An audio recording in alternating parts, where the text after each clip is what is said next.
것 같습니다. 교회가 사랑으로 하나가 되는 것은 무엇보다도 복음 전도를 위해서도 굉장히 중요한 일입니다. 따라서 바울은 우리가 지난 시간에 본 것처럼 먹는 문제로 분열이 되어 있던 로마 교회에게 서로 받으라, 하나가 되도록 서로 받으라고 당부했습니다. 여러분, 진리를 훼손하는 문제가 아니라면 교회는 서로를 용납하고 받아주는 문화를 만들어야 합니다. 오늘 말씀 역시 지난 시간에 이어서 교회를 하나 되게 하기 위해 주시는 당부의 말씀입니다. 오늘 말씀에서 여러분께서 핵심에 두고 보셔야 할 내용이 하나님 나라가 어떤 특징을 가지고 있는가, 이 하나님 나라의 특징을 교회가 잘 가지고 있어야 세상 가운데에 하나님 나라를 보여줄 수 있고 교회가 제대로 하나가 될 수 있습니다. 그래서 이 하나님 나라의 특징을 우리가 염두에 두고서 오늘 말씀을 좀 살펴보려고 합니다. 어떻게 해야 교회가 하나님 나라의 특징을 가지면서 하나가 될 수가 있는가? 자, 첫 번째 하나님 나라의 특징은 한번 따라합시다. 성령 안에 있는 의와 화평과 희락입니다. 하나님 나라는 성령 안에 있는 의와 화평과 희락이다. 함께 17절과 18절 말씀 한 목소리로 보도록 하겠습니다. 시작. 하나님의 나라는 먹는 것과 마시는 것이 아니요 오직 성령 안에 있는 의와 평강과 희락이라. 이로써 그리스도를 섬기는 자는 하나님을 기쁘시게 하고 사람에게도 칭찬을 받느니라. 자, 이 말씀 가운데 하나님 나라의 특징을 묘사하고 있는데 하나님 나라는 먹고 마시는 데 있지 않고 성령 안에서 의와 화평과 희락이라고 말씀을 하고 있습니다. 자, 여기서 주목할 것은 하나님 나라가 성령 안에 있는, 자, 성령 안에 있는을 강조하고 있죠. 의와 화평과 희락이다. 자, 이렇게 묘사하는 이유는 성삼위일체 가운데 성령 하나님이 이 하나님 나라를 나타내시고 이루시는 분이시기 때문입니다. 여러분께서 에베소서 1장 말씀을 보시면 하나님의 구원의 은혜에 대해서 묘사를 하면서 성부 하나님은 구원을 작정하시고 성자 예수님은 십자가로 우리 구원을 이루시고 성령 하나님께서 그 이루신 구원을 교회에게, 성도에게 적용을 하신다. 여러분, 성령님이 하나님 아버지께서 아들을 통해서 이루신 구원의 은혜를 성령님이 교회에게 적용하시는 거예요. 다시 말해서 하나님 나라를 성도에게, 교회에게 나타내시고 이루시는 일을 하는 거예요. 그래서 성령 안에 있는 이 사실을 강조하는 겁니다. 그리고 하나님 나라는 이 성령 안에서 의, 화평, 희락이다. 여러분, 이 의라는 것은 하나님과의 바른 관계죠. 예수님을 믿음으로 하나님과 바른 관계를 맺는 것이 의입니다. 그리고 이 의라는 것은 자연스럽게 하나님과의 화평을 가져오고 또 이웃과의 화평을 가져와요. 그 결과로 세상이 알 수 없는 기쁨이 교회라는 공동체 안에 주어지게 되는 거예요. 이렇게 성령 안에서의 의와 평강과 희락이 바로 하나님 나라의 구원의 특징이다. 그런데 여러분, 교회 안에서 진리를 훼손하는 문제도 아니고 먹고 마시는 문제 가지고 서로 업신여기고 서로 비난한다. 그러면 도대체 의와 화평과 희락은 어디에서 찾아볼 수가 있고 교회는 어떻게 하나가 되고 세상은 어떻게 하나님 나라를 교회를 통해 볼 수 있겠단 말입니까? 따라서 교회는 의와 화평과 희락의 공동체가 되기 위해서 하나님을 기쁘시게 하고 사람에게도 칭찬을 받는 18절 후반부에서 보시듯이 이런 모습이 되기 위해서 힘을 써야 되는 거예요. 자, 그렇다면 이제 교회가 의와 화평과 희락의 공동체로 서도록 소극적으로 힘써야 할 것과 적극적으로 힘써야 할 것이 무엇이냐? 자, 먼저 소극적으로는 거칠 것을 형제 앞에 두지 말고 적극적으로는 화평의 일과 덕을 세우는 일을 해야 한다는 겁니다. 자, 여러분께서 오늘 말씀 13절 좀 올려주시겠어요? 13절을 보시면 바울은 로마 교회 성도들에게 다시는 서로 비난하지 말라, 부딪힐 것이나 거칠 것을 형제 앞에 두지 않도록 주의하라, 이렇게 권면을 하고 있습니다. 이어 14절부터 16절까지에서는 이 부분을 좀 더 구체적으로 설명합니다. 함께 14절부터 16절 읽도록 하겠습니다. 시작. 내가 주 예수 안에서 알고 확신하노니 무엇이든지 스스로 속된 것이 없으되 다만 속되게 여기는 그 사람에게는 속되니라. 만일 음식으로 말미암아 내 형제가 근심하게 되면 이는 내가 사랑으로 행하지 아니함이라. 그리스도께서 대신하여 죽으신 형제를 내 음식으로 망하게 하지 말라. 그러므로 너희의 선한 것이 비방을 받지 않게 하라. 여러분, 하나님 말씀은 분명히 보여주기를 스스로 속된 것은 없다. 하나님이 이 세상을 창조하실 때에 속되게 지으신 것이 하나도 없기 때문이에요. 모든 만물이 창세기 1장을 보시면 하나님이 지으시고 보시기에 좋았더라. 이 히브리어로 토브, 선했다라고 말씀을 하고 있어요. 따라서 사람의 입으로 들어가는 음식은 스스로 속되지 않고 그게 설령 우상에게 바쳐졌다. 그럴지라도 사람을 더럽게 할 수가 없습니다.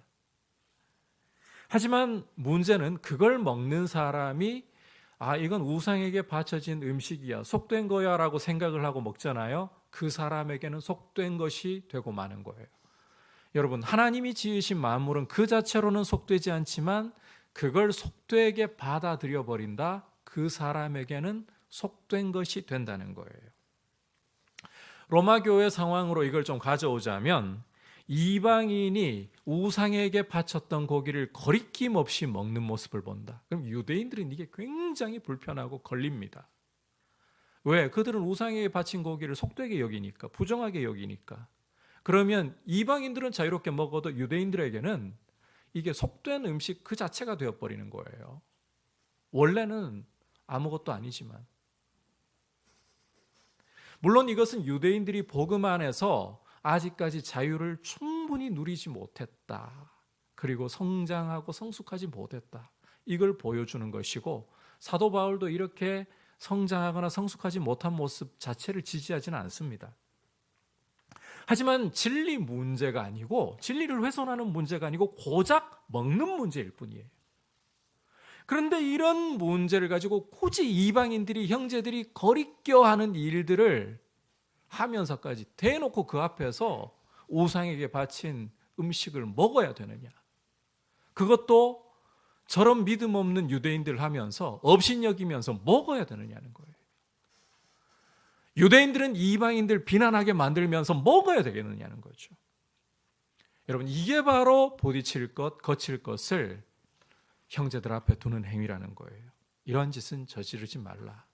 우상은 아무것도 아니고 우리 주님이 선언하신 것처럼 비록 우상에게 바쳐진 고기라 할지라도 그냥 믿음으로 먹으면 아무 문제 없는 것이에요. 이게 사람을 부정하게 하지 않아요. 여러분, 이 지식을 가지고 있는 것은, 그리고 바울이 말씀하지만 선한 것, 복음의 자유를 누리는 것은 선한 것이다. 하지만 이런 자유조차, 이런 선한 것조차 때와 장소를 좀 가려가면서 사람을 봐가면서 누려야 되는 거 아니냐.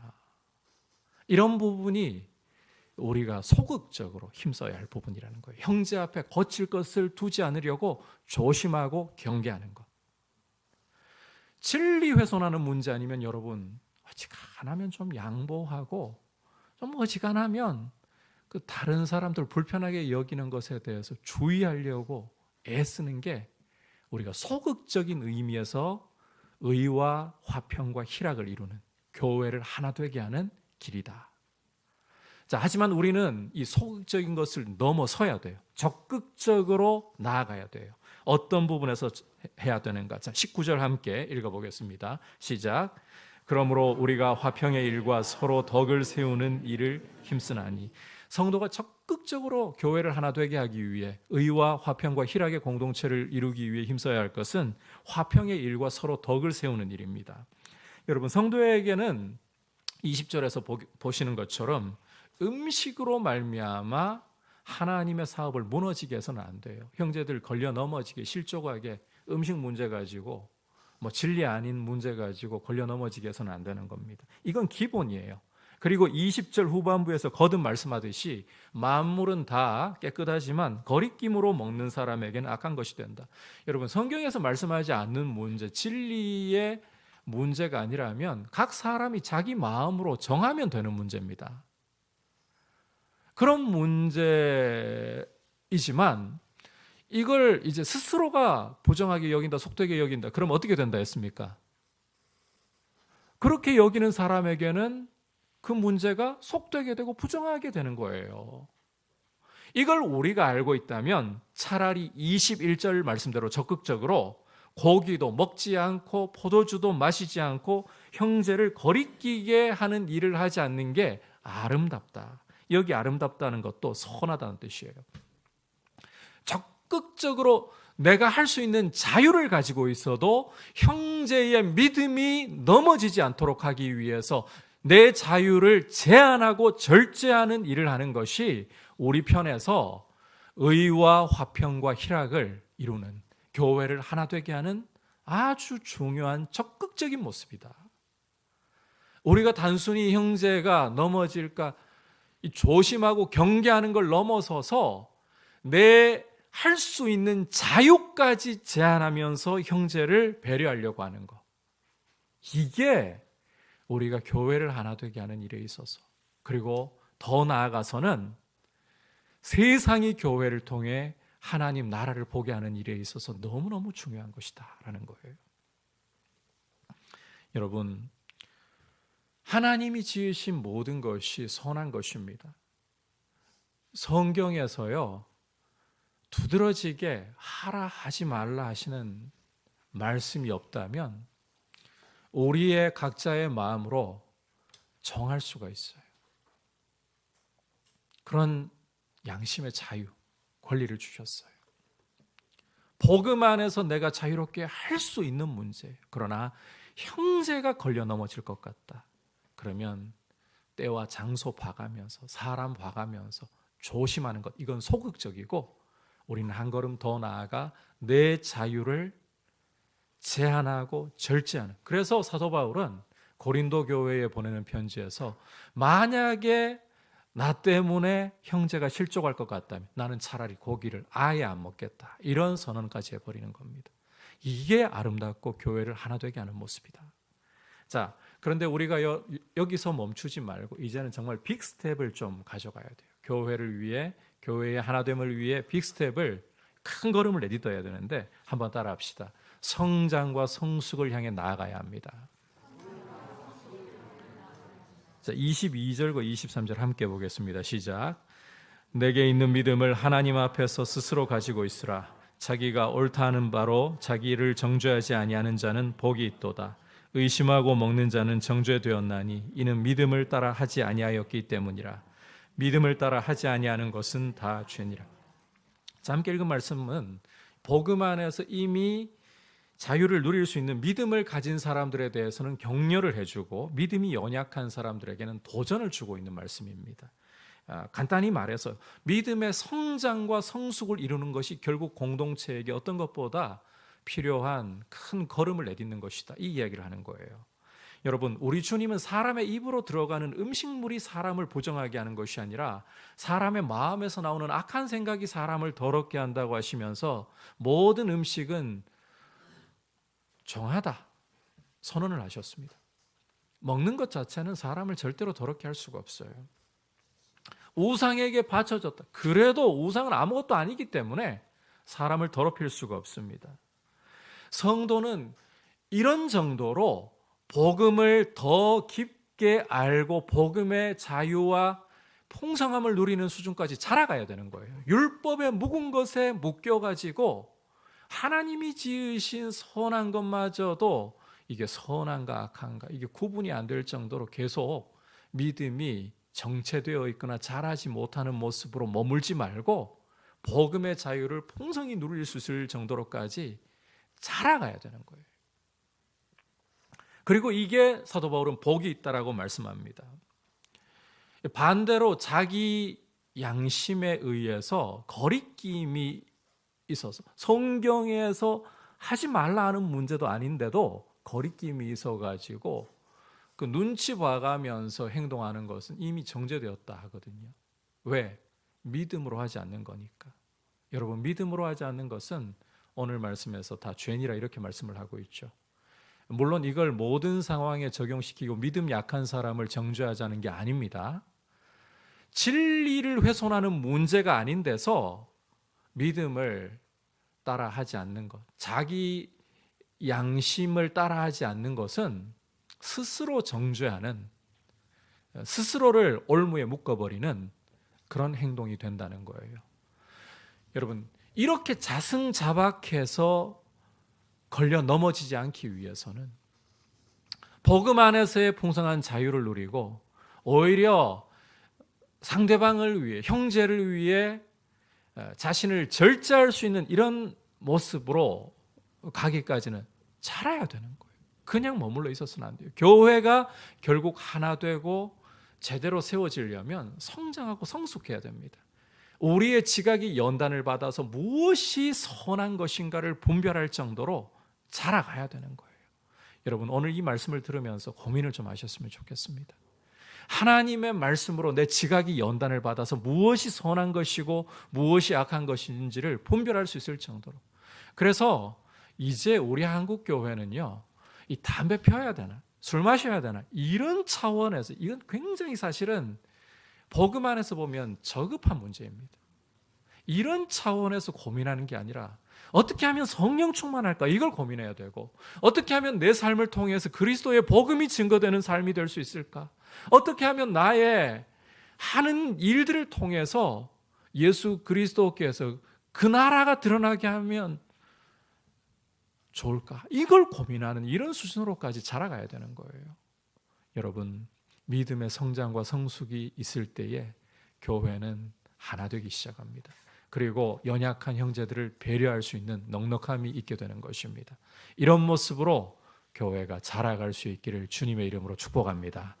기억하십시오. 하나님의 나라는 어떤 특징을 갖고 있다? 성령 안에서 의와 화평과 희락이라는 특징을 갖고 있다. 이 특징을 우리가 세워나가기 위해 힘써야 할 것. 소극적으로는 형제들이 걸려 넘어지지 않도록 경계하고 조심하고, 적극적으로는 내가 누릴 수 있는 자유라도 제한하라. 그리고 무엇보다도 힘써야 할 일 중에 하나가 믿음의 성장과 성숙을 이루어가는 일이다. 이걸 기억하면서 우리가 교회의 하나됨을 위해서, 교회의 하나됨을 통해 세상에 복음이 흘러갈 수 있는 통로가 되기 위해서 우리가 서 있고 주님 앞에 이 일을 사모하는 거룩한 공동체로 서기를 주님의 이름으로 축복합니다. 같이 말씀을 생각하면서 함께 220장